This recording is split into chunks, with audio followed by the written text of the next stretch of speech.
Let's talk about creating a labor matrix.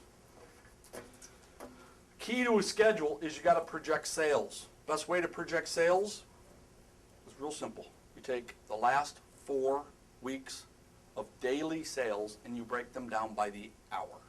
Literally, I want to be able to see every hour for every Monday the last 4 weeks. Every hour for every Tuesday the last 4 weeks. Every hour for every Wednesday the last 4 weeks. And you keep that running total of the last 4 weeks. So when a new Monday comes up, you get rid of the one 4 weeks ago, and now here's your new 4 weeks. I can project my sales volume from it. I can sit here and see that from 11 to 12, I did 150 bucks.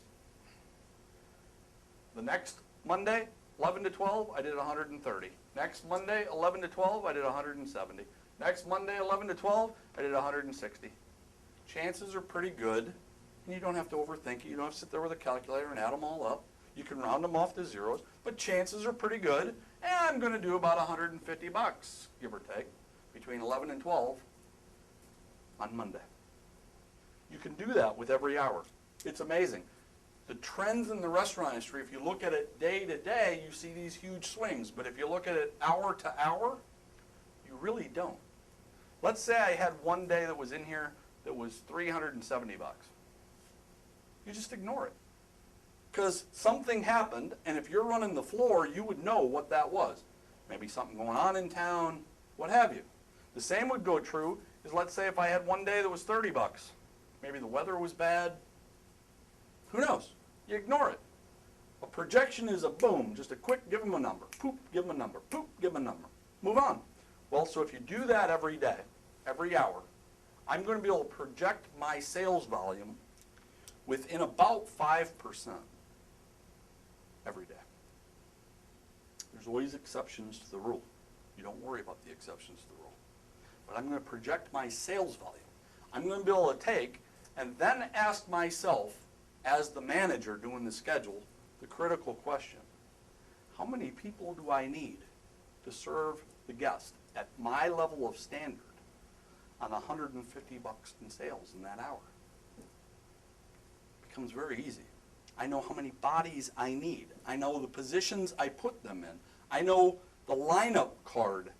For $150 of sales, I know I need one cook, I need one dining room person, I need a host, I need this, I need that.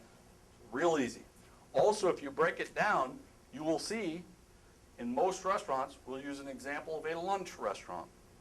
You'll see from 11 to 12, let's say they did 150 bucks. 12 to 1, let's say they did 450 bucks. 1 to 2, let's say they did 350 bucks. 2 to 3, they did 100 bucks. Well, it doesn't take a rocket scientist to figure out that chances are you kind of can see the stair step. The back half of this hour, it's not 175 and 175. It's probably more like 275 and 75. Because this one, when you split it, is 50-50 on the front half of the hour and the back half of the hour. Well, so I can see the stair step, which allows me to cut the employees, which gives me time to kick them out here instead of waiting all the way to here, which is the difference between making money and not. It is the difference between having labor optimized, where literally you're getting bang for your buck for every dollar of labor you're spending. Creating a labor matrix starts with creating the projection. It takes time. You have to be good at it. You will get better at it over time, but not if you give it to somebody else. That's a management function.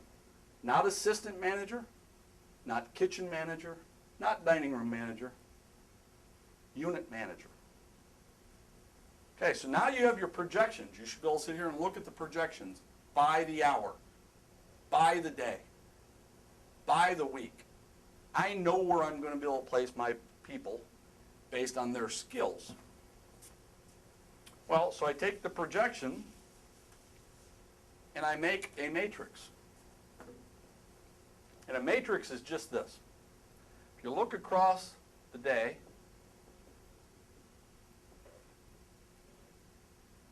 any further than that. You know it goes out.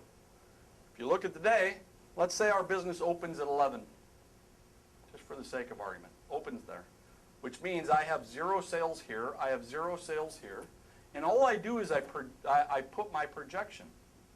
Let's say this is for a Monday. I put my projected dollar amount under each hour. I can now sit here and see, I'm going to do 150 bucks at 11.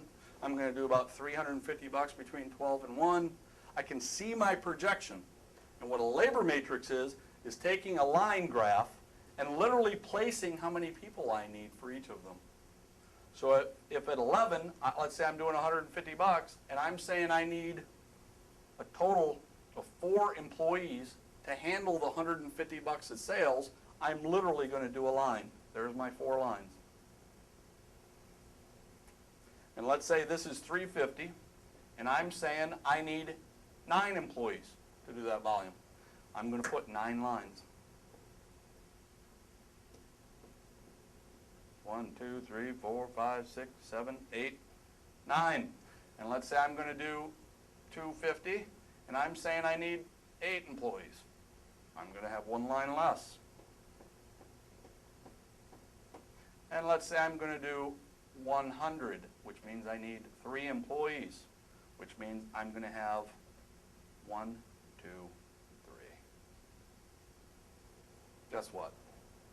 The line matrices are my shifts.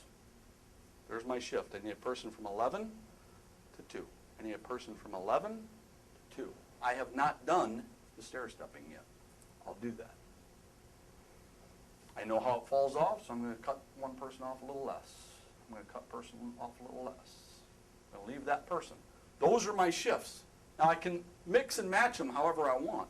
I could have this person be here, so I could take this one off if I wanted, and I could just add it here. There's my 3 people. There's my 8 people. There's my 9 people. There's my 4 people. Those are my shifts. Now all I got to do is fill in the names, right? Well, and of course you have to have prep, so there's certain things you're going to have to add. Even though I have 0 sales, I'm going to have prep. Even though I have 0 sales at close, I'm going to have closing. I have management functions, taking deposits to the bank. But only a manager knows all that. Only the person that's running the business knows all that. And so by making the labor matrix, they're saying, here's the shifts. There's the shifts.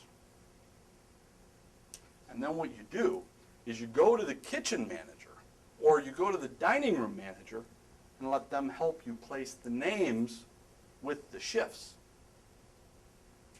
Kitchen manager is going to know who the good cooks are, who the better dishwasher is. You probably will too, but that person's going to have a better insight. Well, so then you have them help you with the names. My way of doing it is equivalent to the NBA saying the game is going to start at 7 o'clock at night, and guess what? You can each have 5 people on the floor.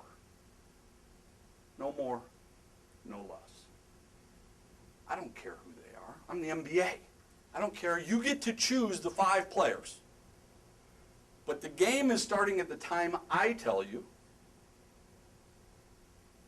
The number of players you can have on the floor is the number I'm telling you.